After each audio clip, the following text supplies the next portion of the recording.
It was much more, I just thought yeah, that's it was more of a, it felt more like an real estate person kind of promoting this beautiful structure and telling the story about it. yeah, Had to that's work hard to find a picture of anybody. yeah. They're just Hi, Frank. even an empty dining room. Hey, Frank. Hello. Plenty of names, Yeah. though. So, hi Frank. Hi. Hi, Frank. I Hey, might have some occasional background noise. I'm having a new furnace put in my house, so. oh my goodness. Oh, Well, we came within 5 minutes of either not having it or starting late because electricians, there's been a lot of construction work going on here, bit by bit, and electricians were installing a electrical connection, a permanent electrical connection to our new water heater. Oh, yeah. Tankless water heater. Yep. And they had the power off up until 5 minutes ago, 5 minutes Oh. before we started. So I've been a little bit rushed.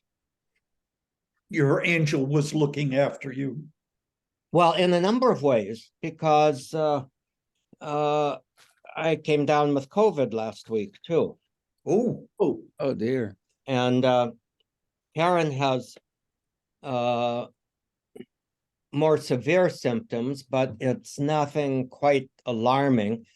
We got tested midweek, she on Tuesday, I on Wednesday, and got a prescription for good old Paxlovid. yeah. It'll be interesting to see what your reaction vis-a-vis the first time you make yourself a drink after within the first, say, week of Paxlovid. So, I have- so far, I have my usual 2 glasses of wine with dinner. And no And problem. that's not been a problem. My taste is reduced How about, considerably, but it's not Okay. gone. You know, I can That- still tell this is coffee. got But it, and that metallic taste? I've got the metallic taste in the background there too. Yeah, okay, well, Well, not always in the background. but I think whoever your physician is smart. Even though the symptoms appear to be fairly mild, as you've taken all the appropriate medications, so that's good. Well, And but it is very powerful. You should see, I don't know if you're doing home testing, but within 48 hours that the black line begins to get dimmer and mhm. within 5 days it'll be gone. Well, this was my home test. It's yeah, already not too bad. Well, this was the first one. This is the one that convinced me I had it because my symptoms were sort of like a cold might be coming on, but isn't too sure. But it's been nothing more than that. No fever, no. I'm a little bit fatigued now, but Before Frank and Fred came out, I was telling them a little bit about the weather here in the San Francisco Bay Area. This is our 3rd consecutive day of quite smoky air, Huh? unhealthy air, according to the air quality AQI readings. And so I've had I look outside and see all our houses, because normally we have our doors open and we have lots of fresh air streaming through, but everything is sealed up. And if you've got a central filter, I'm fortunate enough to have one. And in addition to that, because Mary Alice, my wife, was an allergist, I inherited industrial strength HEPA filters. mhm. So those babies have been going. So the inside air here is good.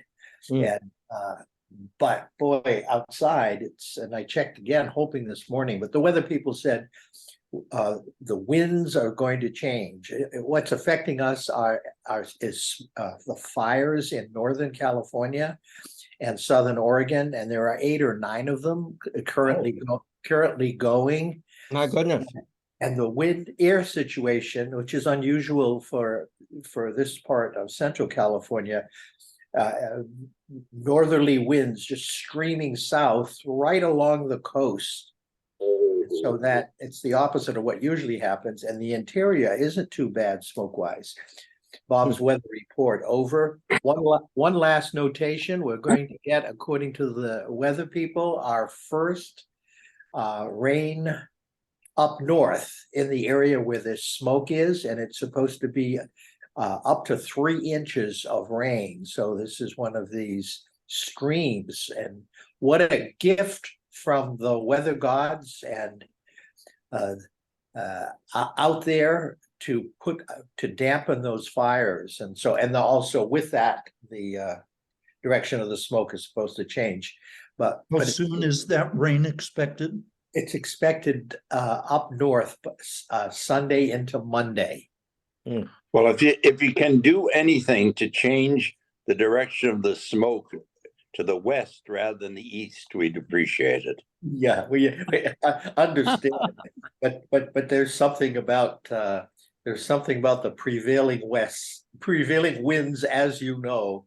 Yeah, But Yeah, you'd have to change the rotation of the earth. yes, and that could be awkward, not only for us, but all living things. It could. It could. yeah, but I mean, the changes are so vast, don't discount it. I'll pass that along to Spacey. Huh? You want to tell us about your nickname again? Mine? No, No, Fred, at Fred. North American College. The guys were commenting on my background. And when I was at NAC, people called me Spacey. by the way, this booklet That that I didn't mean, sent you Fred, guys. Fred, I don't know if you realize, but that didn't mean you were interested in astronautics. I gathered that. I know you did. But to be really honest, and Johnny, you might, my recollections back at our LA seminaries, that nickname does not sound overly surprising to me. Of course, Fred, you were an upperclassman, and I, so immensely respected you that I would never give you a nickname like that. But Oh, go ahead.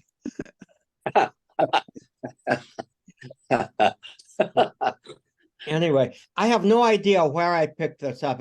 It probably was given out or sitting around somewhere when I was at the Casa back in the early 70s.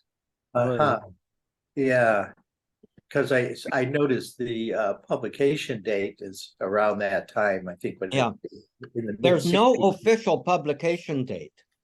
The only date I was able to find, and I went through it looking for the dates, but the only date I was able to find was the date that was on the pictures, the photos, and that was in 1956. Even okay, I thought on the last page there was something. I would think so too, but there wasn't. Tells you who printed it, but no, it Well, doesn't. I still think it looked like a real estate ad. It did. That's because Galeazzi designed it. So does Yeah. anybody know for Francis sure. A. Tournier? A bit of a French name, but he's the one who wrote it from the Archdiocese of Santa Fe. Yeah. Well, anyway, I thought you might get a kick out of it. Didn't ring a Thank bell. you. I did. I appreciated that. Yeah. Yeah. It was fun. it was fun to, whatever the equivalent of thumbing through is on a computer, it was fun to do that. Hmm. And pictures brought back memories, certainly for me. And as I said before, Frank and Spacey came on. I was struck by the absence of people in the booklet. That's what Mhm. made me think about this. Kind of looks like a promotional real estate piece because everything was spick and span and polished, ready to move in. Mhm. That perhaps was the thought also of the author to Right. have That was the that idea. available for new students and Mhm. with all the story behind things. And I need guests who walk through, there's every window in the place had a description of what it was all about. Mhm. Mhm. I was just interested to see the name of the economo, the Reverend George Schlichter. George was a priest of this diocese who eventually was asked to be rector there, but refused. And then was the first rector of Pope St. John the 23rd, the National Seminary here for men and sex, where I spent a year. I knew George fairly well. And some years ago, he left. He married Helen Chin, who was from one of Boston's most prominent Asian Chinese families. And George died a few years ago. He was a real character.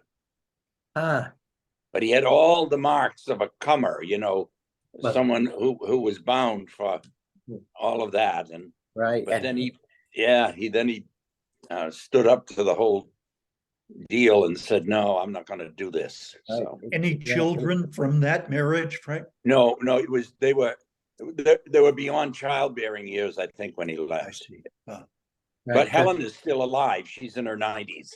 Hmm. Yeah, her brother Billy Chin owned one of the most prominent Chinese restaurants in Chinatown in Boston, and was a mover and shaker in the city. So, and Helen is too now, still. Right, he sounds like an interesting fellow. Yeah. For back then, an appointment as rector to NAC was almost an automatic Right. appointment to the Yeah, the episcopal channel see. was there for him up, but he, for whatever reason, Tell us a little bit more about him and how did he, and what I still think of, Boston back then, fairly conservative, traditional Yeah. archdiocese. How did he? How did He actually wrote a book, Oh, and I forget what the name of it is. It's maybe when someone else is talking, I can go see if I can find it. that's okay. And in which he, and I have a friend here in Duxbury, a woman around my age, who, he traveled in pretty big circles in Boston after he left.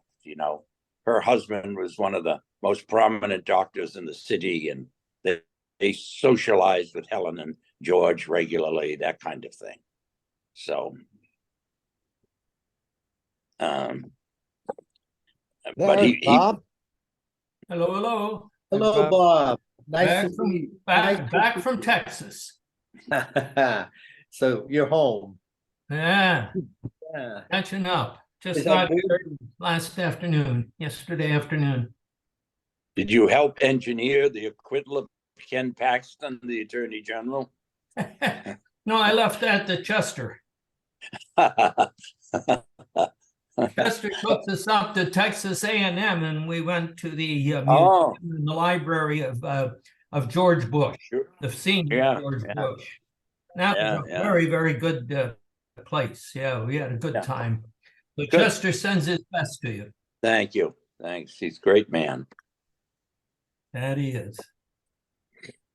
He also made a connection, excuse me for all the rest of you, because you don't have any interest in this, I don't think in particular, but he also had contacted a fellow that he was trying to get through to. Let me see if I can find it. Yeah. And he called him a couple of times, Richard Kramer. Do you Oh, yeah. remember? Yeah, Dick Kramer, yeah. Yeah, he's in Texas, and Chester had tried to get a hold of him, but he never responded. And then yesterday he did, so they had a good half-an-hour conversation. Oh, good, good. Yeah.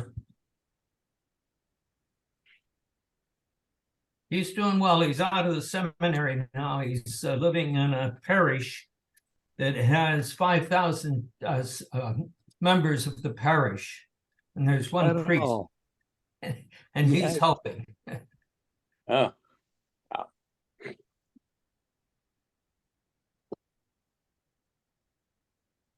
did anyone notice that the Pew Trust said that 1/3 of Catholics, I think it was 1/3, support, are not upset by cohabitation? So I'm wondering if we can expect in a year or so to have the bishops have a national program on condemning cohabitation. good luck with that. Well, the pew, you know, there, Yeah. you know, what's his name? The fascination with the pew and the, you know, the real presence, the lack of it, etc. And Bishop Barron's role in all of that. So That brings back another meaning of pew. Good one. yeah, something you shouldn't say in church. Yes. Well, what it may do is, I kind of look for them to address marriage at some point for, strengthening traditional marriage preparation. And, there are those who, I've run into some priests who, if a couple is living together and during the time before, during their marriage preparation, who will insist that they can be married in the church only if they stop having sex. Which Yeah. is a little In fact, bit unrealistic to me. there's a joke about that. I don't know if I've told you about it before. I think we're gonna hear it. This couple were preparing for marriage. I went to see the priest, and it turned out, as all of us have seen in the past, you ask in the interrogatory for the address, and they're both living at the same address. So the priest said, they said, we came early, Father, because the marriage we're planning isn't for a year. So the priest said, well, in order for me to marry you, exactly that, Tom, he said, you'll have to abstain from sex for the year. So they go away, they kind of agree and go away, et cetera, et cetera. And then about 11 and a half months later, they come back. So they're going through everything. And then the priest raises the question, well, how did you do on this promise of being chaste for the, what turned out to be 11 and a half months? And the man said, well, Father, up until a few days ago, we did wonderful. But then we just couldn't restrain ourselves. Went crazy. Bells went off, fireworks, all of that kind of thing. It was just wild and crazy and all-consuming passion, etc. And so the priest said, well, I'm very sorry about that. And the guy said, Home Depot was too.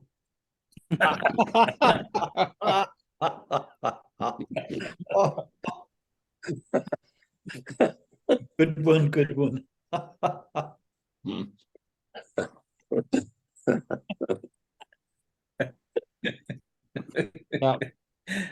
Yeah. Oldie but a A goodie. little narrative on Monday this week.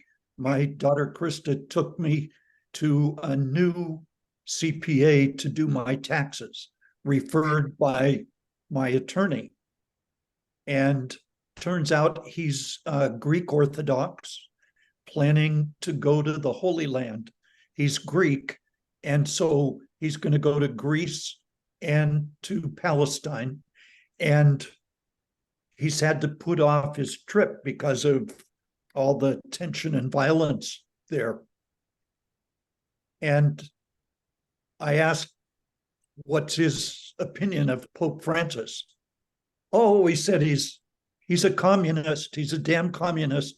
They ought to send him back to Argentina. Well, he's my accountant now. I'm not going to argue over that. But my daughter and I, on the way home, discussed it a little, and I would accept that he's got socialistic, not communist leanings, but I'm interested in your opinion too. What did he say that kind of explained his sense of communist? He's a communist. Oh, I didn't pursue it. We were at the end, and I thought diplomatically, I'm not going to raise the subject at all. I did have a great feel for him as a professional when I asked him, how did he know Scott, the attorney? He said, oh, we met over a table in front of a judge, arguing the opposite side of a case. But we admired each other's professionalism and work that we've now been friends for over 10 years.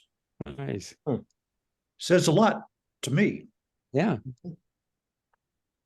So maybe you can be friends with him, but you've got to tell him that he obviously knows more about accounting than he does about religion. After he gets back from the Holy Land, where he plans, he plans to be rebaptized in the Jordan River. Uh-huh. And also after he's finished with your protocol. Yes. Then you might- After you get your tax refund, yeah. Even then. Wait for that check to come. Well, I had my checkbook out on the table there, and he said, put that thing away. He said, you don't pay me until I do the filing. And I charge $250 for each filing. So we got state and federal $500. Really? Wow. So I'll be back. Yeah.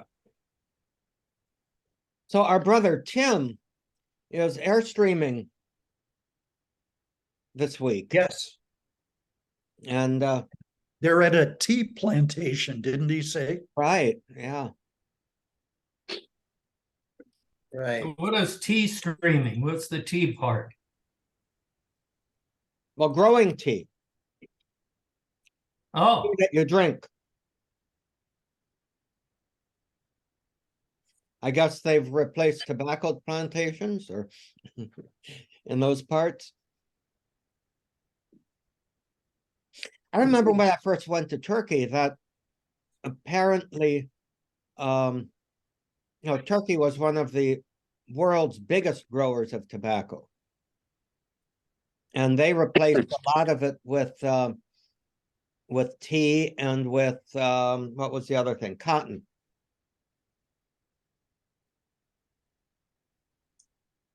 What drew you to Turkey? Pardon me?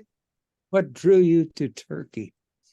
In 2000, we had a priest pilgrimage to Turkey, and it just, it was archdiocesan priest, so it was mostly fun seeing a few things. I can remember vividly the comment of one of our archdiocesan priests, who will remain nameless, but he's been kind of a good friend of mine, who after about 3 days there, whenever we would visit an archaeological site, he would refuse to get off the bus with a comment, just another goddamn pile of rocks. Oh, God. But, I Connoisseur. became really, really fascinated with the early Christian heritage stuff there, St. Paul and St. John and the early Christian world. And then about 5 years later, in 2005, I took a sabbatical on a 2-month study tour to the early Christian world, Turkey and Greece. It was with St. John's in Collegeville. Oh, And it was a fabulous, fabulous experience, very well led by the tour guide and the local company, but not well organized, quite frankly, by St. John's College. They were a little bit indifferent about it. They had a couple of graduate students there, one undergraduate, and a number of older people who were just kind of interested in the stuff. And they were a little bit indifferent. They let the tour guide do everything, and he sort of, the monk who was supposedly leading it, he spent most of the time just sitting in the corner reading his own book, or writing his own book, or whatever the hell he was doing. But that really just fascinated me, how unknown the area that we now call Turkey is to most Catholic and Christian people. What a deep part that played in the development of our faith. And I really identified with that was the very first place, right around that time, that the new Pope Benedict visited, and he, consistently referred to Turkey as the Holy Land of the Church. And so, Again, please, the Holy Land the Holy Land of the Church. of the Church. So that Israel is the Holy Land, or Palestine, or whatever we want to call it, is the Holy Land of Jesus. But Turkey is the Holy Land of the Church. Oh, interesting. I like that. And And, Constantinople was the center of Christianity when, I remember reading that, when Rome was a swampy backwater. And That's right. And it was the Rome of the early church. That's right. And between even before Constantinople, Antioch, I sort of see the early evangelization sort of like a 4th of July rocket. You've got the launch with Jesus, and then you see the trail of the rocket going up to basically Antioch, is where it explodes and goes all over. And that's an image that I think I've been able to communicate a bit with people. When we visit, that's why that recent earthquake, hit me so hard, because that totally devastated ancient Antioch. I don't know if they'll ever really be able to rebuild it in a fashion that makes it a thriving metropolis again. So, Antakya. So anyway, before leaving Turkey, or before leaving that pilgrimage, or not pilgrimage, but study tour, I talked with the owner of the tour agency, who became a good friend, Ersan, in Istanbul, and kind of discussed with him the possibility of my turning that particular itinerary that took 2 months into a 2-week pilgrimage,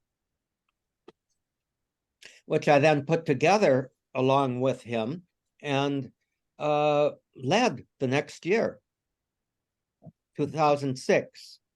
And I think I had 8 more or less consecutive pilgrimages from 2006 to 2013. each year, skipping 1 year, 2009. But other than that, it was each year. Who were your participants? What was the source? Parishioners, friends, Uh-huh. people that I was able to publicize it to. I came up with something that worked pretty well 1 year, but not as well as I would like. I always planned the pilgrimage to begin on we would leave on Easter Sunday evening. And it would basically be 2 weeks. And the reason why I did that was I really wanted to target Catholic school teachers, because they would be off for the full 1 week following Easter. And I was able to get a donor and also put a little of my own money into providing a scholarship for Catholic school teachers. Mhm. Where, nice. and I publicized it through the schools, through their principal. In other words, tried to get principals to encourage Catholic school teachers to go on that pilgrimage, elementary school. And the reason was, this scholarship I was able to give each of the Catholic school teachers $2,000, 1,000 of it going to reduce their fare, the other 1,000 going to their school to pay for a substitute teacher during the week that they would be gone. Oh, And with the development of internet, it didn't work as well as it would now. But even then, when their classes got back into session, they, through Skype usually, were actually able to communicate live video with their classes, if the hotel and if their school had a good enough internet connection, which sometimes they did, sometimes they didn't.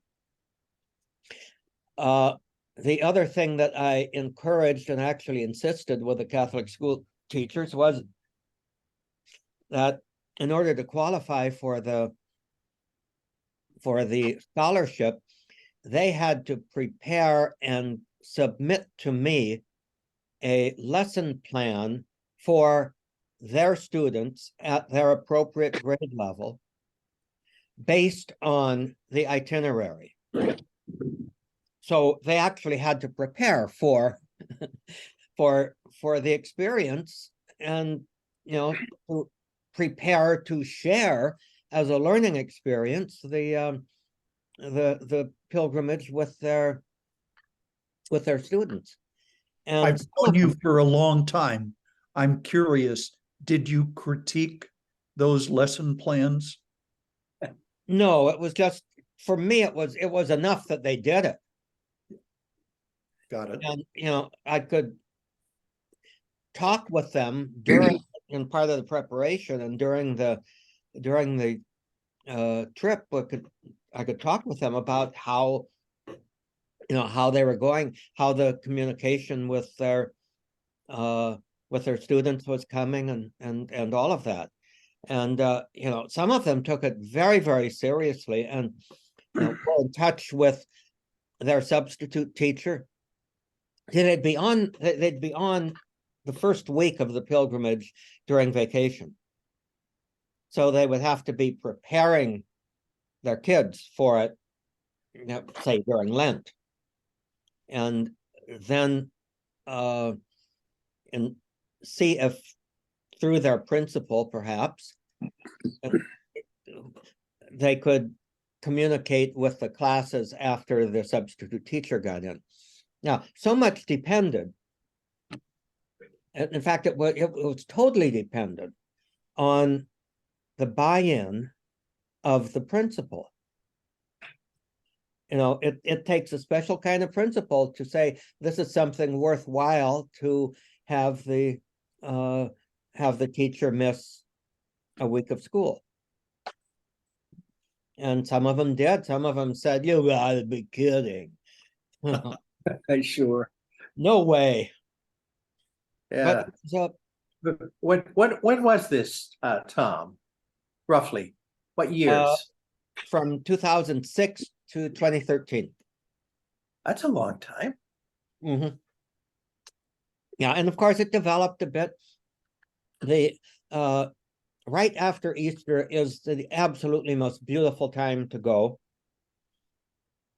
because the weather is getting good, everything is green, and as I found out, and this kind of excites me to this day,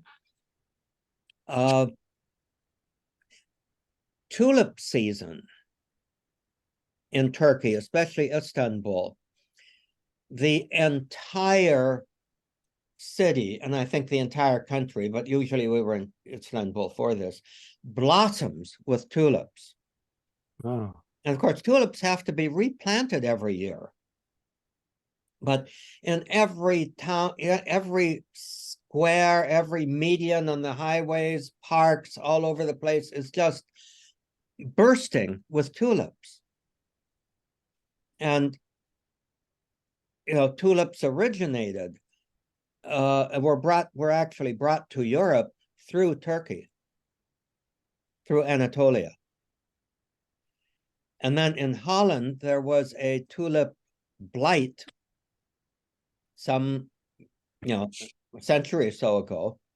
And Turkey rescued Holland and got all of the Dutch, got hardier varieties replanted in Holland. So we always associate tulips with Holland, but in fact, the national tourism logo for Turkey is a tulip.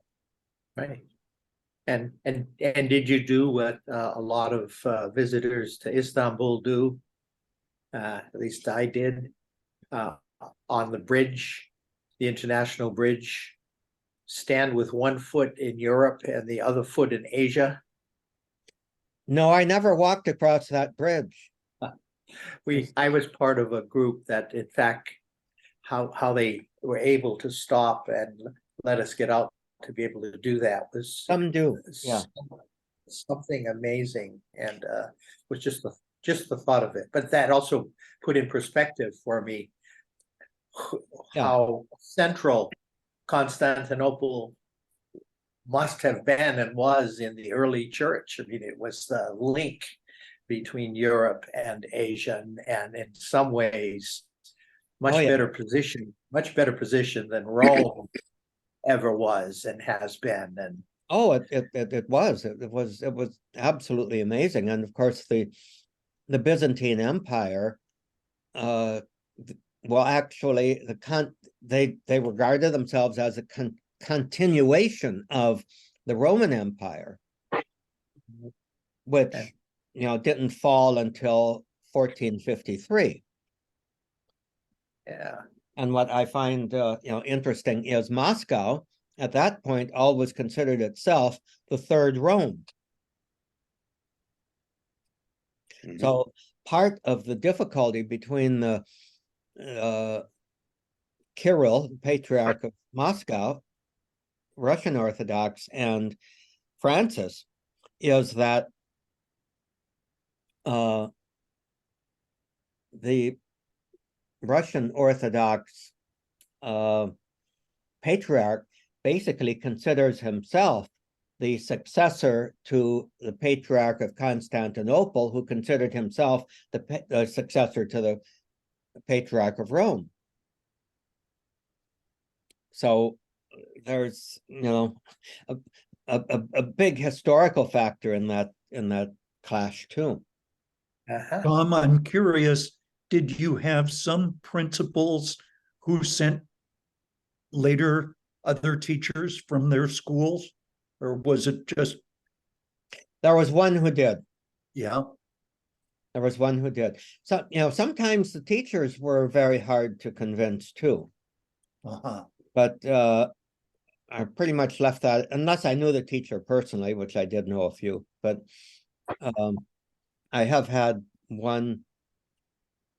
there was one case when a principal did go and about 2 years later, really encouraged Karen is bringing him some coffee. How nice. My second shot of coffee. Why I not? hope it's Turkish coffee. No, Oh, my God. I tried it. Turkish coffee is sweet, undrinkable mud. It's mud, Oh, is right. my It's estimation. mud. I was in Turkey. We got a deal from Rome to Jerusalem, to Israel. If we on Turkish Airlines, if we stopped for a couple of days in Istanbul. Uh-huh. And one of the things that was in 1966, I believe. And Ah. so the first day we arrived, we called the patriarch's office just on the wild possibility that if we could see and meet with Athenagoras. Uh-huh. And they called us back and invited us the next day. Uh-huh. And we went, and he was a very nice man, but it was like a decrepit kind of part of old Istanbul, Right. where he was. So he received us and talked to us, and it was really a nice thing. And then in a kind of a less holy thing, we went to a restaurant that night with a belly dancer. Yeah. And one of our number was the late John Paul Meyer, the scripture scholar, and John was a very formal man in the exterior, but he was a beautiful human being when you got to know him. And unfortunately, we spent most of our night trying to maneuver the belly dancer to get onto John's lap, but without any success. Oh, So my. God forgive us, John. Uh-huh. Yeah. Well, Rest in peace. actually, Patriarch Bartholomew received us 3 times. Yeah.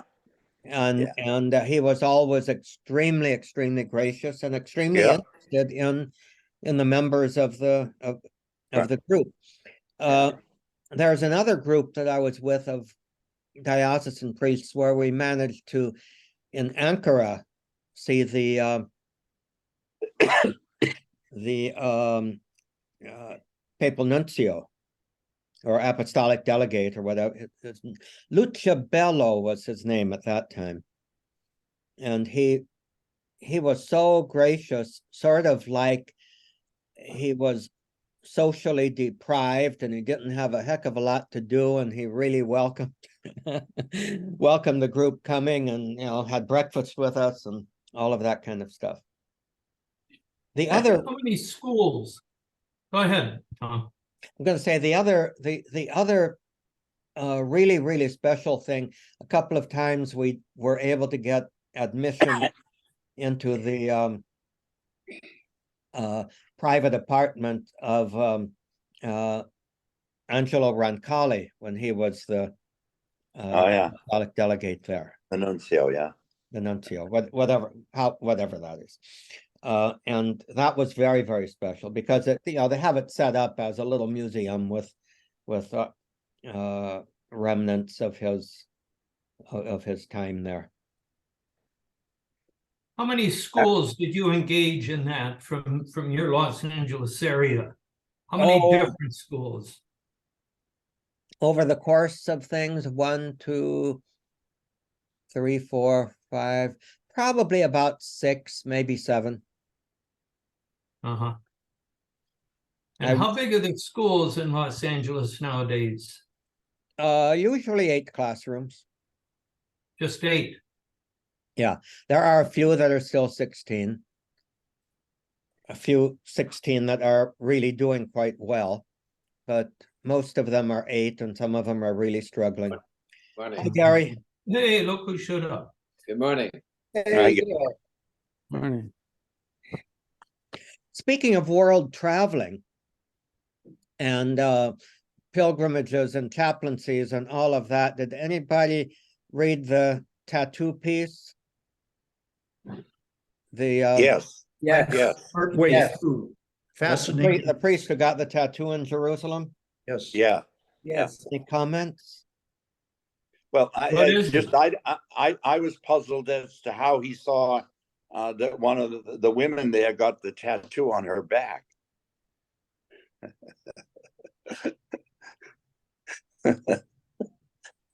Well, Well, you'd be the one to notice that. I didn't even notice. He mentioned it in the thing. He said Yeah. one of the women got the tattoo on her back. I said, I'm somewhat, that adds a little spice to the story, I think. sure. Hey, Well, I looked at the guy's website, and you know, he doesn't seem to be a terribly stuffy sort of person. and those tattoos, Thomas, the pictures he had of them, they were not outrageous. I thought that was actually kind of elegant tattoos. They are, and Unlike to what I'm used to seeing, guys with tattoos, they're real outrageous. I looked up the website of that tattoo company, and they've been going since 1300, and they use woodcut blocks, Coptic woodcut blocks as the patterns for most of their tattoos.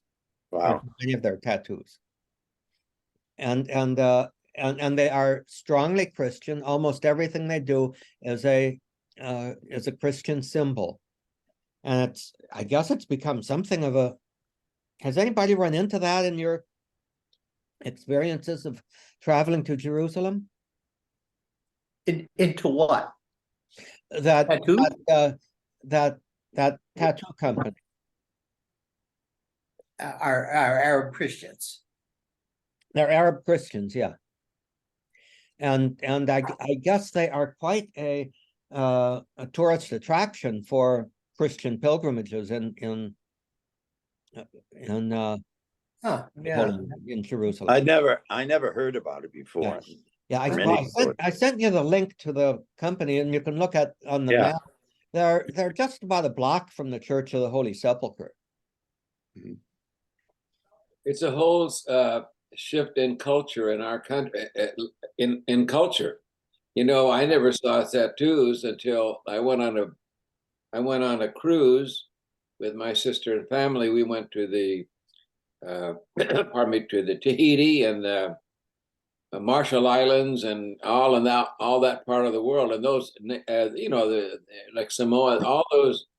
A lot of those people had tattoos, the men especially, on their legs and arms, but that was their part of their culture and has been for years. But it never was anything.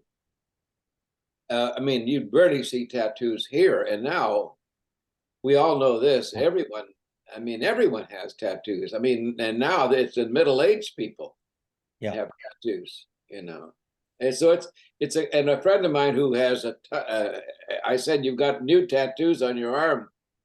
He said, yeah, that's art. I mean, that's how he looks at Body it. art. Well, this this priest said he was motivated. It was a spur of the moment thing, as a lot of tattoos are, I guess.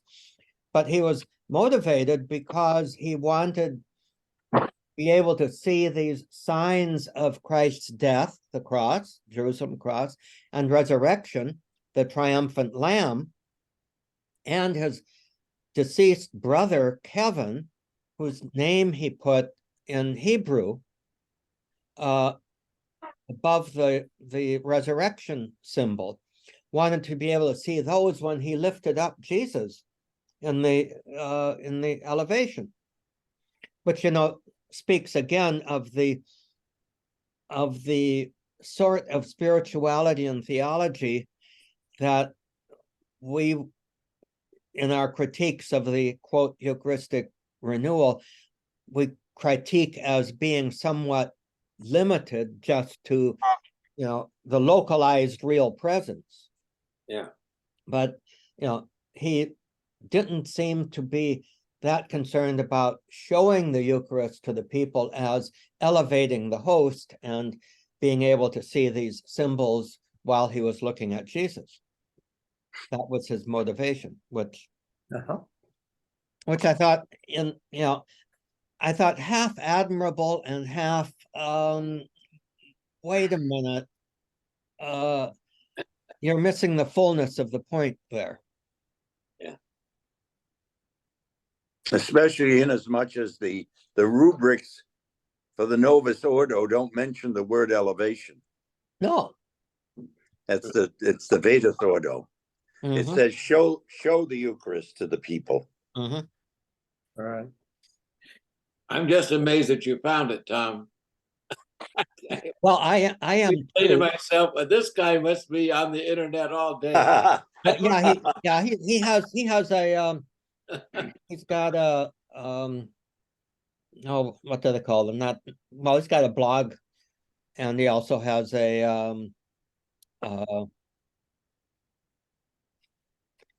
old age is getting to me. The website. yeah, he's got a website, but the sound thing, the podcast. He has a podcast. Oh, okay. Now I found it because every now and then there are a few Twitter feeds for, I'll still call it Twitter, Elon Musk notwithstanding, but that I do get notification of now and then that I kind of like to follow. And this one popped up. It's not one that I follow, but it popped up afterwards, and it was the guy was showing his new tattoos and explaining why he got it as a kind of a popular media priest. Oh. Well, it could come in handy for auxiliary bishops. They could tattoo the name of their titular diocese on their arm so they wouldn't forget it. That could be. That could be. Well, Frank, has it turned cold in Boston?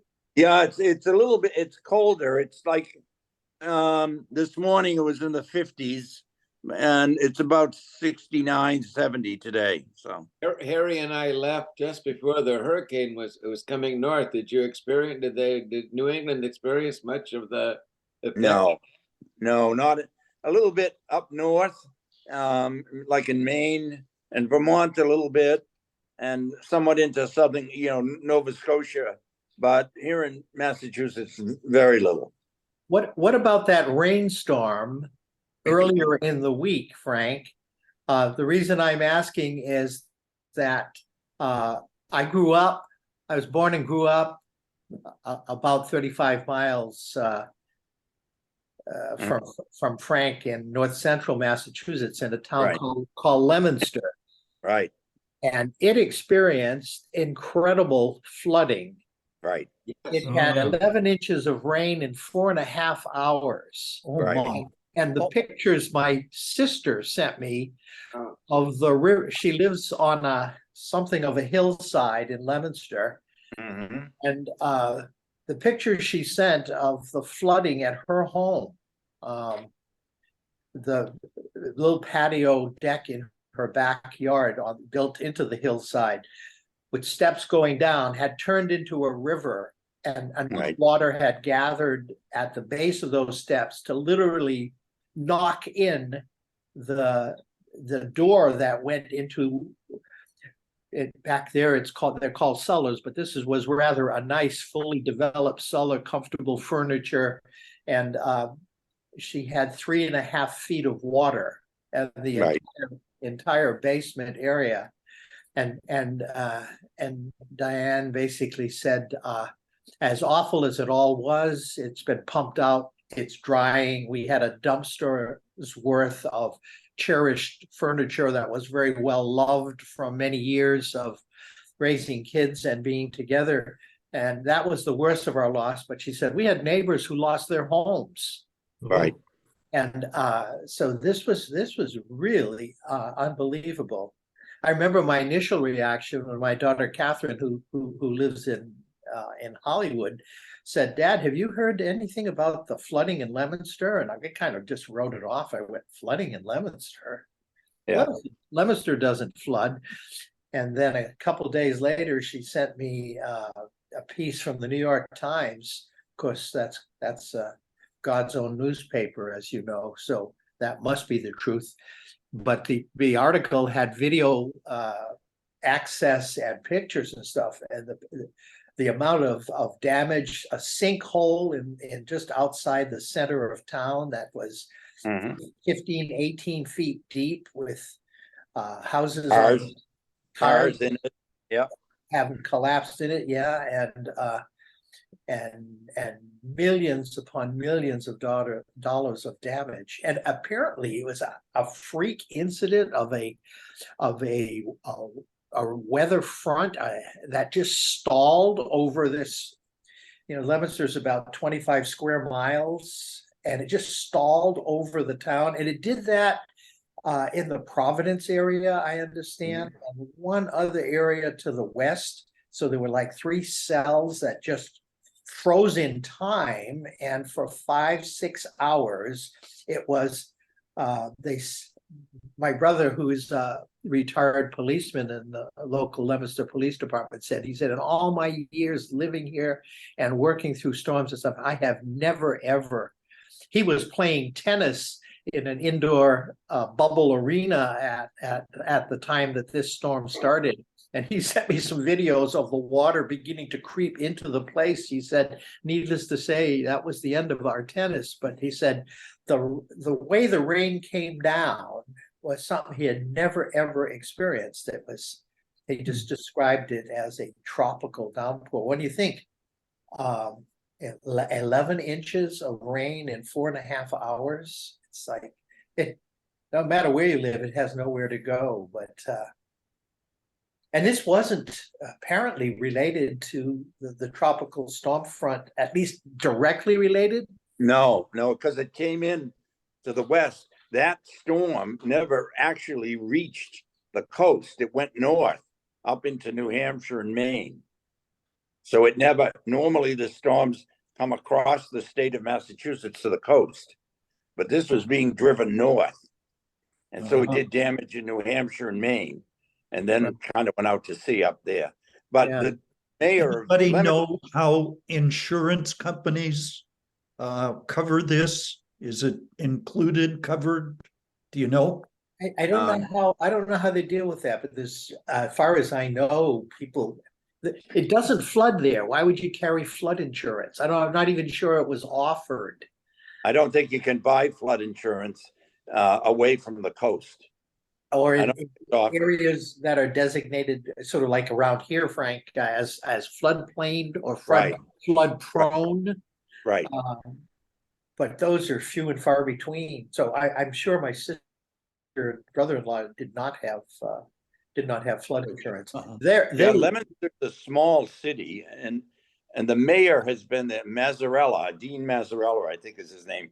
He's been there for like 28 years. He's been mayor, and he's never seen anything like it. His conservative estimate is $35 million worth of damage in such a small community. Right. Yeah, he kind of gave a private tour. No one was supposed to be on the street, but he was wearing his mayor's jacket. Yeah. And he put his camera, mounted it on the dashboard, and it took us for a ride. It was the piece that was included in the New York Times article. If you're interested, all you'd have to do is just Google New York Times Leominster flood, and it would bring it right up. He takes you out on a ride through the city, basically saying, don't do what I'm doing, stay home, stay safe, because it's a state of emergency. It's very dangerous to be on the streets. We don't know when the streets will disappear. He said, I had to make, in the 15 minutes I've been out with you, I had to make 12 turnarounds. I could not get through water, or I could see there was damage to the street, etc., and stuff like that. What's the name of the town? Leominster. Leominster. You know what? But in response to what you raised, John, there was an article subsequently in the Boston Globe recently about a general discussion in the insurance industry in the face of these kinds of extreme weather events as to what they're going to cover and where they're going to locate, etc., for the future. So there's, Mhm. there's big implications. Sure. It was very weird, you know, we were in New England then. I mean, I don't know if we were in Connecticut or at the Cape, but everywhere I was Frank, except with you at Boston, everywhere I was hot and humid. And it was, I mean, I couldn't believe there was a rainstorm not far from where we were that did that. And like you said, it only affected a very limited area. Certainly didn't affect the rest of New England where I was. Yeah. Interesting. So that's scary because I moved heaven and earth to prepare for your arrival. Yeah, thank you, and you worked very well. He took good, Wave your You can flag, Frank. took good care of you, Gary. He was very good to us. Frank was very good. We had a great. It was very nice. I enjoyed that. I think the Florida insurance companies are stopping to provide insurance for rain and water and that kind of storm. The whole Yeah. state, I think they're looking at doing that. Insurance companies are clearing out of California because of the wildfires. No. Not selling home insurance. A lot of it. That's what I. Tom, have you read that? Yeah, Yeah, I have too. But fortunately, there are at least 100 insurance agencies operating in California. It's a big, Yeah, big yeah. state. And the governor's beginning to clamp down on those, basically saying, you want to sell insurance around here? 45 million people, you want to sell insurance? Don't back out. Yeah. mhm. So they're sort of thinking through these decisions that they've made.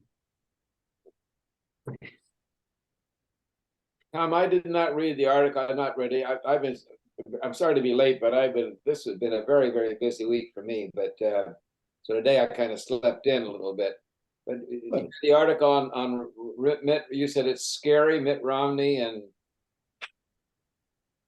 the article that you. Yeah. I Did anybody else see that article? Well, From you can only read a little bit of it if you don't have a subscriber. Oh, okay. I didn't know it had a paywall. Yeah. I can I think I can print it out in a PDF file and send it if you like. I would appreciate that. It's an excerpt from a book that kind of a biography, memoir, whatever, from a many series of interviews with Mitt Romney, and particularly Yeah. about his decision not to run again. And the basic impression is that the radical right wing of politicians in the Senate and the basically radical Republicans are dominating the Republican Party and essentially pushing out the moderates through fear, deception, and fear. And he recounted that the amount that he has to put into, and I think it's something like several $1,000s a week, has to put into his own personal protection because of death threats from the radical right Republicans, and that the moderate Republican public servants simply are tired of having to put up with that and bowing out. Liz Cheney bowed out. Now Adam Kinzinger. bowing out. He also said, didn't he, that during the impeachment, he spent hours and hours and hours, going over his decision. And others, he said, there were other Republicans who would have voted for the impeachment, except that they received threats against assassination threats against their families. Yeah. Hmm. I mean, that's scary. That is very, very scary. Yeah. That's very scary. Yeah, I'll as soon as we finish, I'll print out a PDF copy of that. I didn't realize that it would be under a paywall for nonsense. But I read some of the other people like that, what's her name? Heather Cox Richardson, Yeah. this guy, Robert Howell. Those are two people that George Perrick has put us onto, and they've talked about this. It was it's a Mhm. whole book that Mitt Romney is going to come out with, I guess. But it is. It's like he said. One Republican, when he was settling into the Senate, said that the most important criterion for him when it comes to his vote is, will this help me get reelected? Yeah, That's the major question that they have. Mitt Romney was putting up 5,000 a day for his protection. Yeah. that was it. That was 5,000 a day. Wow. Can you imagine that? No. Yikes.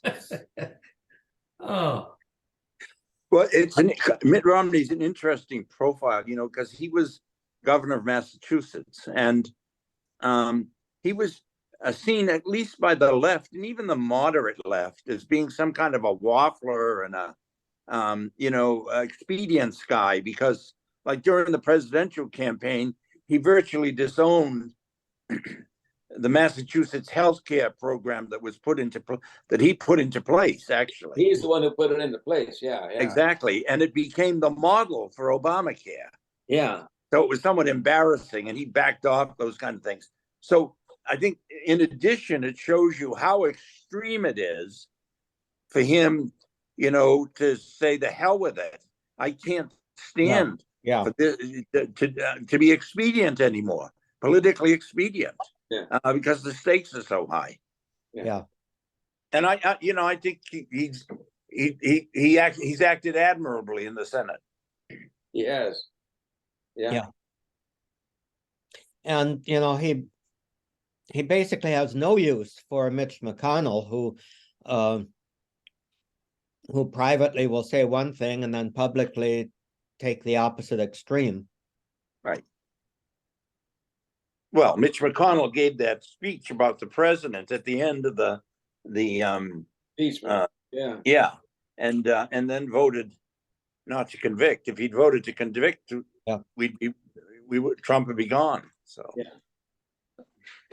So are you here for the tutorial? Oh, not yet. No, I'm just getting everything. I'm on a Zoom. So, yeah. Should be soon. Okay. Like you're home taking care of the septic system. No, I'm home. I'm getting a new furnace, and they've put in this. I'm a little wary of this thermostat they've put in, because I used to have one in the church, and it drove me nuts. I couldn't. I said, well, just give me one that says hot and cold, and that's it. But so the guy's here, and he's going to give me a tutorial, because this one I can be driving down the highway 20 miles away and turn it on. Right. Yes. Homeowning can be fun. Yeah, right. Yeah, I'm got a little nervous. It's like, for instance, I say that, use your credit card. Almost every machine, you have to go to school to figure out how to use these different machines. Yeah. Or you have to take a language course to go to Starbucks. What the hell is a macchiato?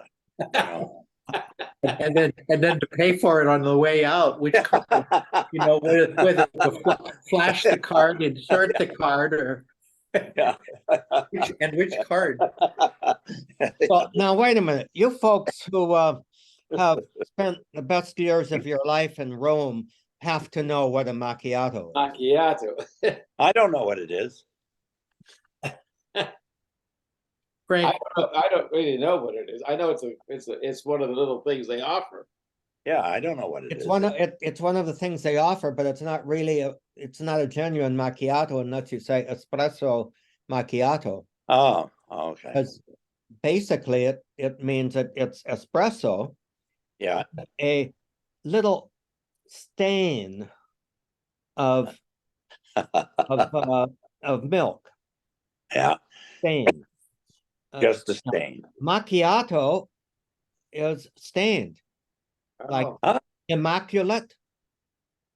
Ah, So, oh, you know, so macula is a stain, macchiato, so macchiato means stained. It's not quite a cappuccino or latte. yeah, It's yeah, yeah. a little bloop of steamed milk. Between classes at the Greg, when we would take a walk down toward the Trevi for we used to call them PMUs, pick-me-ups, Yeah. and go into the little coffee bar. They never offered that kind of a drink, so. No. Oh, they would if you asked for it. No, The I don't only- think so. That's really helpful, Tom, because I was in social thing one time with the Archbishop of St. John's, Newfoundland, and his scotch had run out, and his seminarian asked him, you know, Your Grace, would you like a little more scotch? And he said, as we say in Newfoundland, just a stain. Just Ah. saying. Or as I say, 2 fingers. Yeah, whatever, yeah. But, Speaking of stains, I've been wanting to ask you guys to find out, am I the only one who was impressed by that book way back when? You remember when you were involved with continuing, not continuing ed, but religious ed organizing for parishes back in the 70s, the name Thomas Kleiss and Lily? Oh, yeah. Coming back to you, Thomas, yeah. Thomas Kleiss wrote a novel back in the 60s, 70s called The Last Western. Does that ring a bell for anybody? It does for me. Yeah. Does it ring a bell for you? Yes. Okay. I've been thinking on it of late, and I have a really worn copy, the whole binding's falling apart. And for those, and you feel jump right in, Fred, and make comments or add anything you want to it. But it basically tells the story about Willie, who is a multiracial, the combination that I remember, which was most intriguing to me, but he was more complex than that, was Chinese Irish. And back then that was very impressive, but he was a blend of everything else, and that has a point. But what he was absolutely amazing for is that he was a baseball player, and he was capable of throwing a rising, it defies the laws of physics, a rising curveball. Needless to say, he became a professional athlete. But along with all this, he was very much a Catholic. The point of the story is, and I'm assuming you're not going to run out and get it or buy it, by the way, online, because you can't find them anymore. Copies sell for up to $500 if you can find one. So unreal for a paperback. He goes on to found a religious order. Frank, it had a type, and it was the religious order that grabbed my attention, because it had this name that literally was something like the religious order for those who are used, abused, and utterly screwed up. Today, we might use another word for screwed up, but that was the name of the religious order. They would vest in a white garment, pretty much like an alb, with some of the religious orders with a Hood. hood. Thank you. And wherever there was a problem, first, because the order was in the US, wherever there was a problem, one of the order would be there witnessing, not getting involved, not saying anything, just witnessing, just being there. And eventually this got the attention of the powers that be. Long story short, Willie the baseball player becomes Pope. Oh, my. Yes, and is elected. Now, Kleiss's telling of the story was such that he was really being prophetic about some of the directions for the church. I remember at the time that I read it, one of the first things as Pope he did was to kind of normalize sexuality in a lot of different ways, the way sort of things are happening today, including in preparation for becoming priests. Religious orders were still there and people could take the vow of celibacy, but priests were, if they wanted to marry, were absolutely allowed. That was not a problem. The seminaries were part of institutional colleges and universities, so that the priests were academically trained as well as those who were those who would be ministering to, and there were women and there were men priests and all of that. Frank, how did I? Those are my memories of it. It's been a long time. I did a kind of a quick look online. Fred, what do you? I'm sure you probably have something to add or jump in and or fraternally correct me. Man, I have a little gotta something. go for a doctor's appointment and I've got to say goodbye. Bye-bye, Johnny. Miss you, John. Hope all goes well. Hope it's a normal. There's picture up. Anyway, thank you. Who are you talking about? My wife is Episcopalian, and they have women priests and married priests, and my litmus test somehow doesn't disqualify any of them. Uh-huh. They seem to be as good a pastors as anybody I have ever encountered. I would echo that from my years of working at the Center for Ministry, where our center was responsible for doing candidate assessment for the Episcopal Diocese here in North Central California, and I was so impressed with the number of formerly Roman Catholic women who had MDivs from the Graduate Theological Union and other places who were coming through the program, and they were candidates and are today functioning Catholic priests. In a similar note, I remember meeting one who was on the East Coast at a conference, who was very high powered. And she was a match for just about any male anywhere, and in fact, she became an Episcopal bishop on the East Coast. But she loved to tell the story about her Irish Catholic upbringing and all the practices, including her whole family. And when she told her mother what she was going to be doing, she said, needless to say, Mama, a good Irish Catholic, many generations, was in shock. And then she said, but then when I asked if she was going to come to my ordination as an Episcopal priest, Mom said, well, of course. And she said, really? She said, what? Listen, blood is thicker than water, even holy water. Yeah. That's cool. By the way, The Last Western is on Amazon. You can get a used copy for $25.43. That is a bargain. Delivery. However, you can read it for free on archive.org, Internet Archive. Okay. So I sent you the link.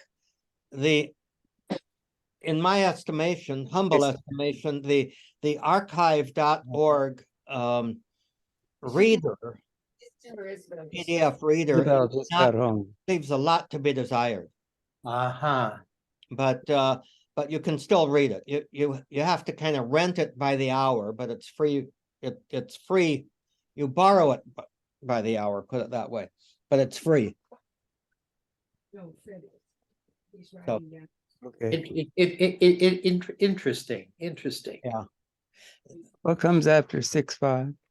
Here, I'm muting Fred momentarily, at least. I hope Yeah. he can unmute himself. So he can have some privacy in his conversation, yeah. But you know, my first go-to place for books now is especially those that might be out of print and not otherwise available, is the Internet Archive, and always find something And interesting. you said it's archive.org. Archive.org, yeah. Thank you, Thomas. You are a wellspring. They of- are they are the organization. Gary?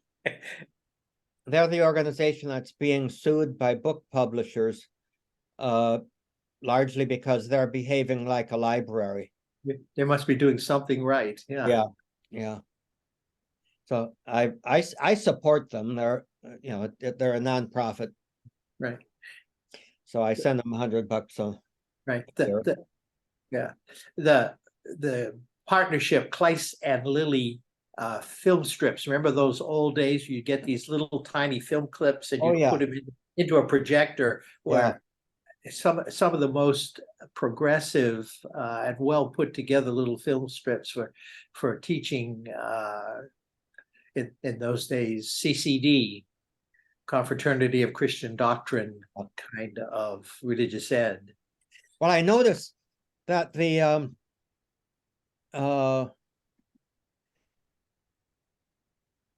I lost my train of thought there. The publisher of the Last Western was Argus Publications. Argus Communication, yeah. Argus Communication. That's what that was his company, wasn't it? I think it was. And they used to also make these most amazing posters Yes. that were very progressive and ahead of their times. I remember I used to use some to illustrate some counseling classes, and I remember for people who were kind of down on themselves, this was one poster was like 3 feet by 4 feet, and all it was an orange thumbprint, just a thumbprint with all the details of the fingerprint that a detective might be intrigued in. If you can imagine that, orange on a green background, and on the bottom was the tiniest little print that you had to get right up to see what it said, and it said, "The only one in the universe, the only one like it in the universe." Yeah. It's an illustration of the uniqueness of the person. Yeah. My And goodness. that was the thumb, and I had it hanging on my wall for a while. Then I decided, a holy picture might be better, but I'm still not going to put it. Argus Communication, that's where it was. I'll bet you. it's still out there. Remember that, now that you mention it, I remember that name. Argus, yeah. Yeah, well, the same, it was the hot item, and here I was responsible as part of the parish responsibilities for getting the religious ed program going, elementary and high school back in Massachusetts, in Lunenburg, Massachusetts, founded by people who got off the Mayflower.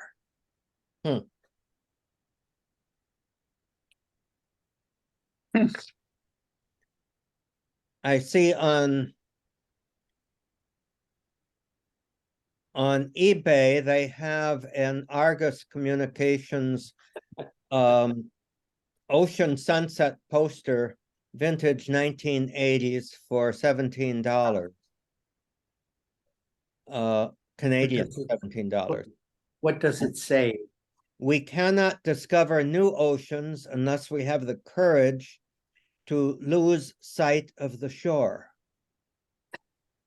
Aha. So that sounds kind of typical. That sounds kind of Yeah. typical.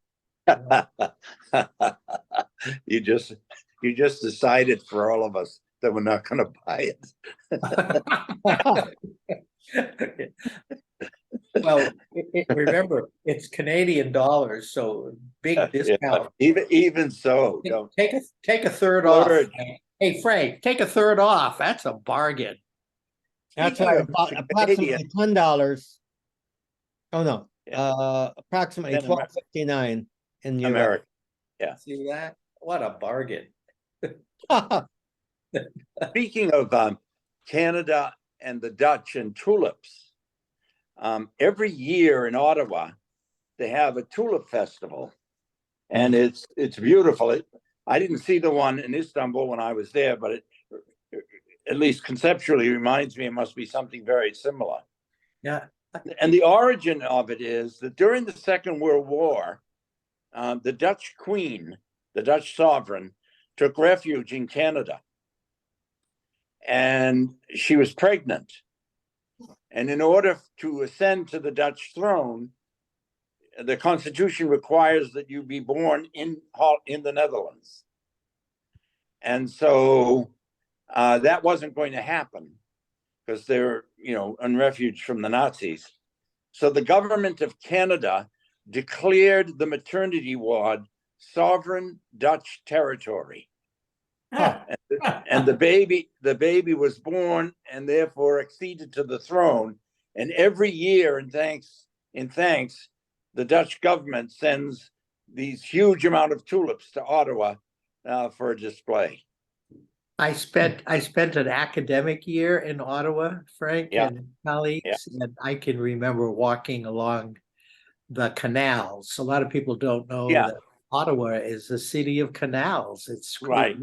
resembles Amsterdam in some ways. It's Yeah. fascinating. And the tulips magnificently in bloom. The story that I had heard was that also during World War II, to protect the tulip bulbs, they were sent to Ottawa, where of course they were planted. And when the war was over and it was safe, they returned tulip bulbs to Holland. To Holland, yeah.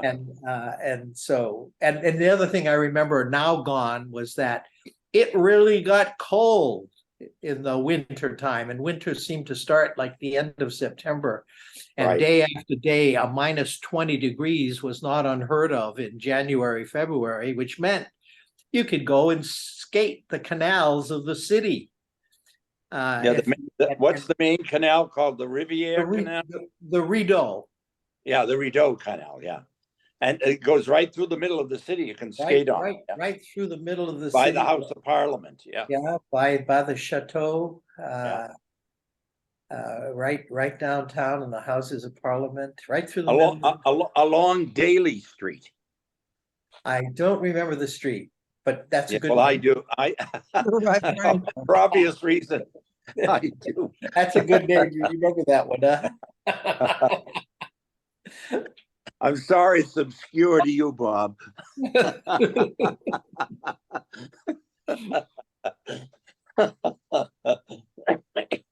Right. You know who seems to be doing absolutely amazingly great, given that you have COVID, Tom. How are you feeling? You noticing anything? We've been at this an hour and a half, so I'm kind of wondering, are you? Not really. Good. I'm a little bit short of energy during the day, but I'm feeling good. I have never at any point been feverish. Not had any kind of respiratory whatever, or body aches or anything. There was just a little kind of like postnasal drip, sort of sinus congestion for a few days early in the week, and that's been it. And then the side effects of the Paxlovid, with the metallic taste. But I did notice in my coffee, and you saw me eating breakfast, I seem to have lost taste. But it's not like you lose taste when you've really had a cold for a few days, and then you're for a few days without any taste. It's not that bad. It's just sort of reduced. The coffee taste is sort of there, but not sit up and take notice the way it usually is. Yeah, your Negroni later might not taste quite what it tasted like before the I COVID. think I'll wait a little bit for the Negroni. You might want to wait. I'll have a glass of wine with dinner, but Little bit, yeah. So, but I think on the Paxlovid, if you follow the, the way it is for others, including myself, when I had a bout of it last February when I was back east, right. you'll notice the test results will diminish quickly, and Mhm. it's a very effective treatment. And it appears that it's being used routinely for young folk like ourselves. Right, right. We recommended do it. Don't fool around with COVID. Speaking of fool around, boy, there's once more where I don't know what's happening on the East Coast at this point, but we're having bouts of it here. Some of the counties have reintroduced in all kinds of health facilities masking requirements in a couple of the counties up north. Yeah. I haven't gone to my PCP for this. I just went to local urgent care. And and the doctor was saying, yeah, they're seeing a lot of it, but that this does not seem to be as nowhere near what it was before. That this new strain seems to be producing pretty mild symptoms. Right. But Yeah, Zoom. and a new booster is becoming available practically as we speak. I don't know what the rest of you are going to do, but I think I'm going to wait till the first wave of injectees this sort of proof test it before I get the booster. But that's my own conservative. We're having a little bit of that kind of uptick around here as well. Usually the best indicator is the wastewater treatment plant shows. Yeah. So Yeah, they didn't have that at the outbreak, of course, and so now they're the first indicators true around here too, the Bay Area. I'm going to have to sign off in order to learn how to do my thermostat. First things first. Yes. Oh, he says I have a few more minutes. So Well, Stay warm, Frank. It can turn cold pretty quickly back there, Yeah. so we understand. Keep your jacket on. yeah. Isn't Well, there I- a triplet of things that a COVID shot and a flu shot and what's the third thing? I think they were suggesting RSV. up three things. RSV, yeah. RSV. What's RSV? It's a respiratory virus. Something virus. Oh, Yeah. that's new. Yeah. Oh, when did that appear? In the last, medically kind of on the scene, I think mostly within the last 2 years. Yeah. And the elderly, quite elderly, and infants, little kids are the most at risk. We had a 6-year-old girl here in Duxbury die of it because it was misdiagnosed and they didn't get it and she died. So anyway, pleasant topics. But Go ahead. Yeah. who's shooting at who else up in the world or whatever, or what's going to happen at the synod? Are the expectations of the synod beyond what they should be? I don't think, I've not seen any expectations. They've identified the main topics they're going to address. And there's going to be a bunch of people that are women, especially, I think, they're going to run their own little synod over there in Rome and kind of have it international to raise their convictions of what ought to emerge from the synod. That's what I'm picking up. Oh, have you? I don't know about that. Yeah. It's sort of like a parallel. Yeah, there's some kind of an organization in London, in England, that's working on it, and they're working with a kind of an international thing, and they've got some significant people. Who was the lady from Ireland that she was Catholic? She was the head of Ireland. She's going to be one of the speakers. Mary McAleese, I think. McElry. Yeah. Yeah. So they have a good number of people that are going to raise, women's hell, I suppose you can say. They're going to express their perspective. Who's the sister up there in Erie, Pennsylvania? She always writes good stuff. What's her name? She's given talks all around. She's quite old now. She's going to be one of the speakers. So there's 3 different speakers. I forget who the third one is. Oh, if she's part of it. It just Yeah. went up in my estimation. Will that Yes, be- I heard in of a pastoral associate here in Boston, the parish, that is going to actually be part of that group. So Uh-huh. it's kind of a group meeting simultaneously in Rome while the Huh. synod's going on. They're not, It'll be in Rome? yes. No. Well, it's Future Church is going to be active in that. I don't know. I mean, I just heard of a lady who's a pastoral associate in one of our parishes in Boston, who's going to be a participant in that, what you're Yeah. describing. Yeah, okay. So not in the Synod, outside the Synod. Right. Yeah.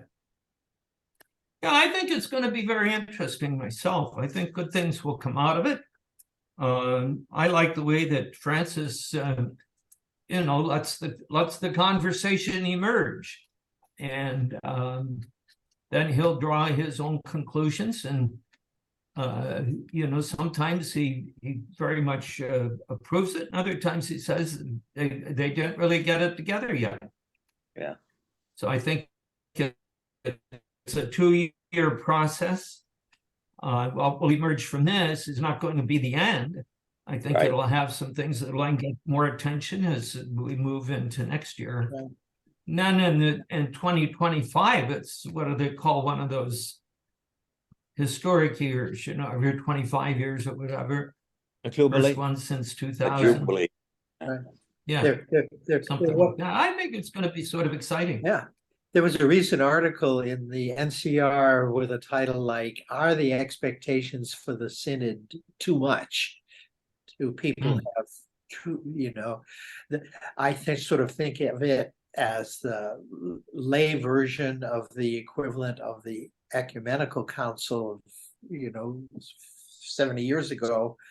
And this is a first, so I think it'll be the beginning of a whole series of what used to be much more normative in the, as I understand, in the early church, with the emphasis on, a la Francis, be there and listen to one another, and listen to the voice of the Holy Spirit, but listening to one another, and let the various voices out there be heard. And so it seems like he's done a pretty good job on who's going to be there, and I'll be intrigued to see how any of the parallel groups, like the one you're speaking, the one you've spoken about, whether or not inputs from them will be heard at the time. I doubt it,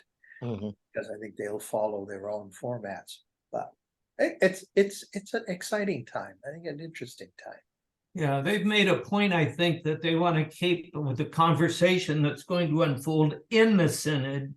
They do not want it to kind of be leaking out and everybody's going to report to the press, what we talked about today, Right. because he wants it to be a serious, conversation over that 30 days or whatever it adds up to.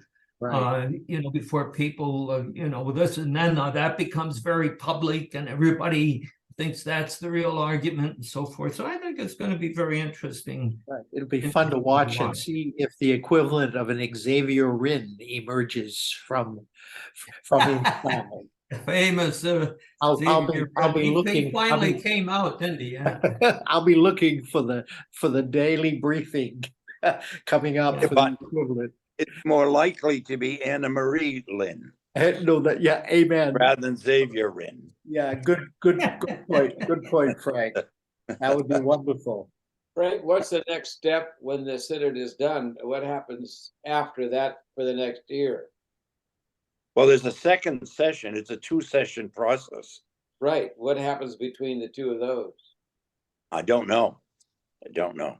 I would think I that think it's very much up to the Synod to try to figure that out. This is not about dealing with particular issues. Everybody right. does seem to think that it is, but it's about, well, can we forge a new way of communicating about those issues? That's right. And I don't think what's going to happen next year is at this point in any way preordained. Right. And that may be a good thing.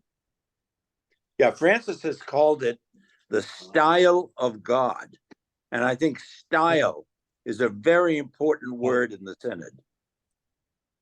One of the things How do we First time treat each other? And that is a implementation of the importance of baptism as emphasized in the Vatican Council. Mhm. One of the things I think I'm going to do is go back and reread those original books by John R. Quinn, Yeah.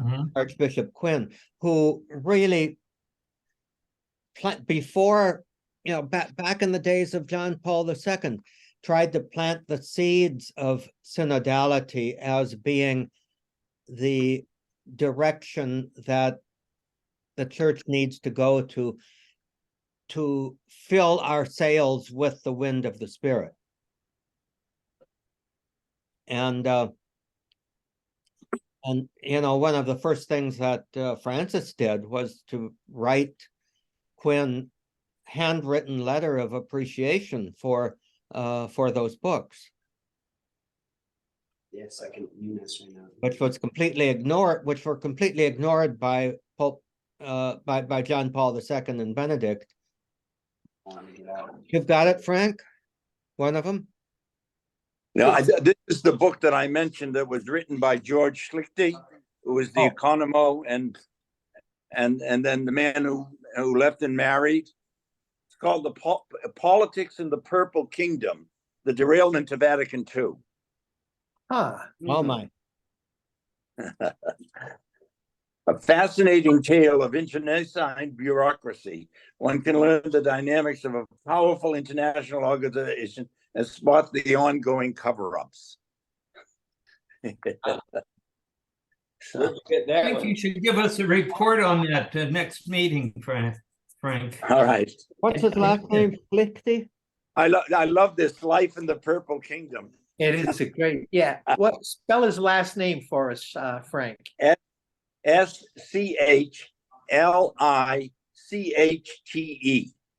George A. Schlichte. Thank you. Naval Academy,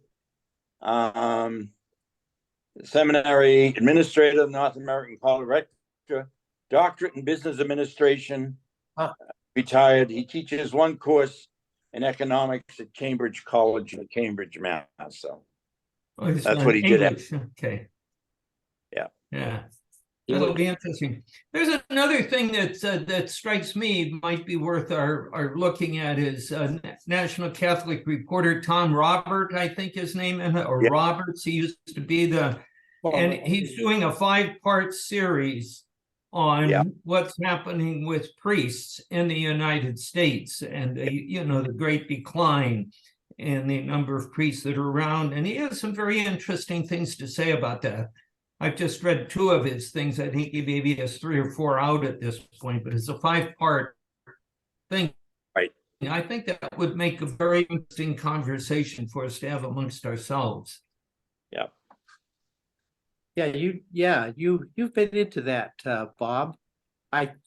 Sometime if you felt like facilitating a conversation with us, that would be wonderful. I'd like that. I'll try to give it more attention than I've been giving it. But I will. I just Bob, think I only think there's 2 of the 5 installments done, if I'm not mistaken. Maybe only there's 2 done. I think so, maybe 3, Yeah. but I'm not sure. It's If- going to be 5 total. Yeah. I haven't had the chance. I was traveling the last 2 days, so And in the NCR, in Yes. NCR, yes. thank you. He's out of Boston, isn't he, Frank? I don't know. I don't think He's so. been at NCR forever. I think he's from the Midwest, Oh, okay. like Kansas City or something. Oh, we should check on him too. Where is he from? But he's been around a long time. Yes, he has. Yes, so have we, by the way. That's why we remember that he's been around a long time. And it's nice to see all of you still all around. That's. Who are you talking about, Bob? Who is the person? I'm John talking about Robert. a term I've come across recently for folks, I dare say, like most of you. I'm not sure about me, but they're in the geriatric medicine field, we're referred to as super agers. Oh, Have you seen that term or heard that term? Super agers. These are people like Fred, who is not only completely intact, but able to communicate his intactness by way of memory and stuff.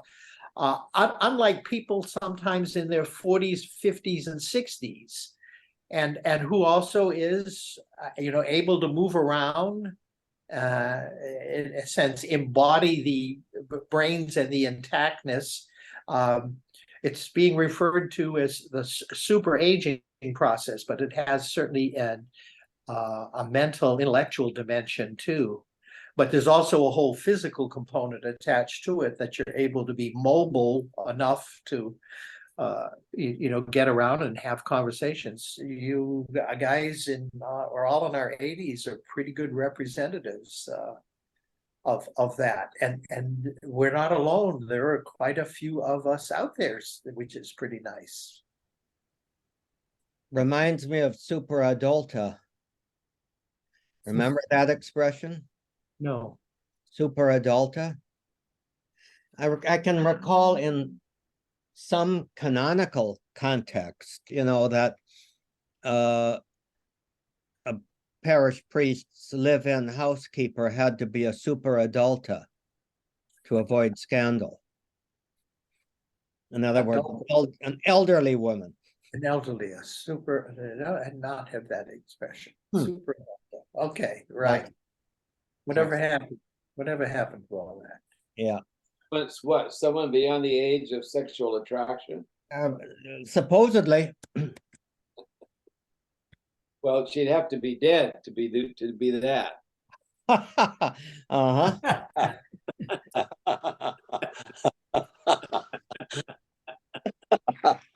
Isn't that right?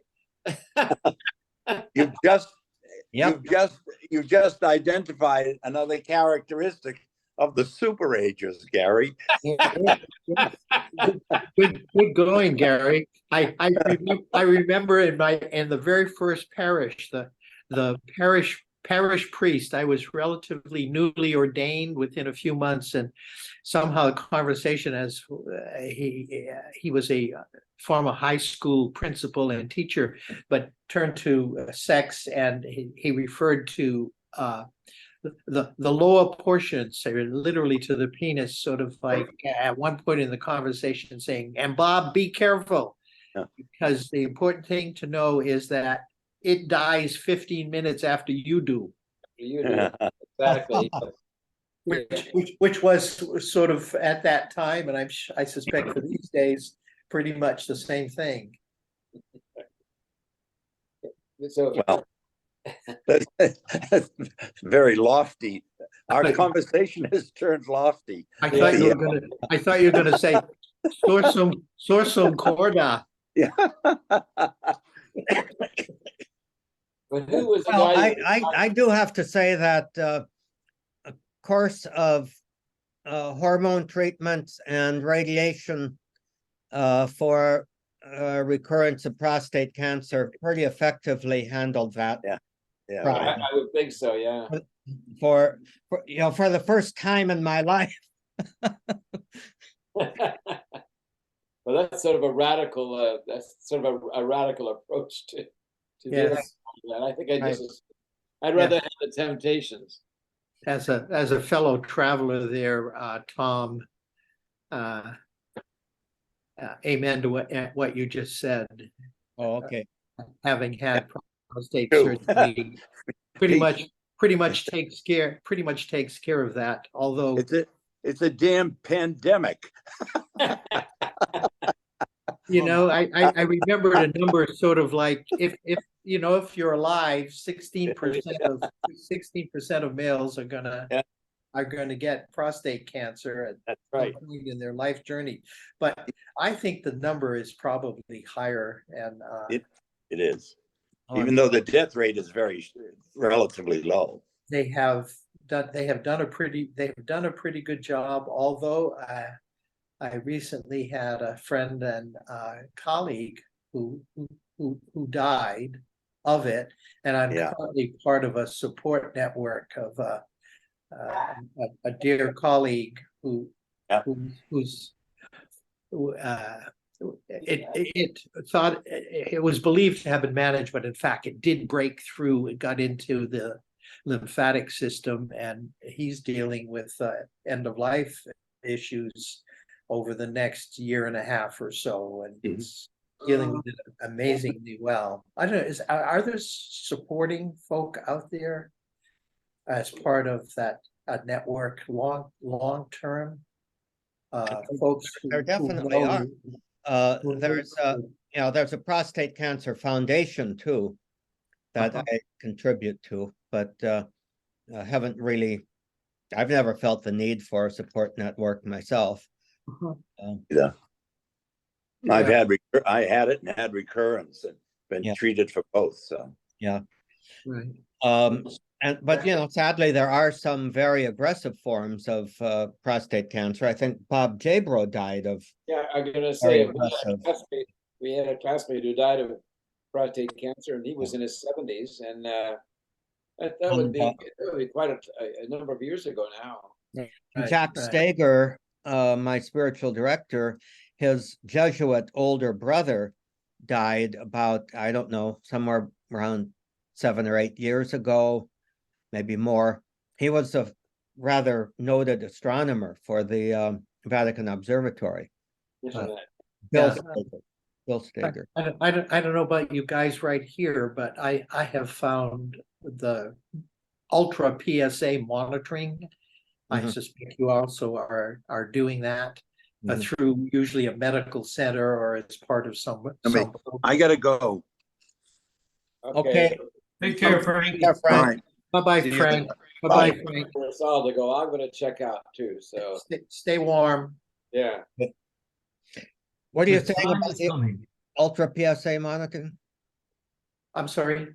What are you saying about the ultra PSA monitoring? Well, I continue to experience it with the UCSF Prostate Cancer Center, and I appreciate that. The check-in from that department is a nurse practitioner who's really on top of things, and watching every 4 to 6 months.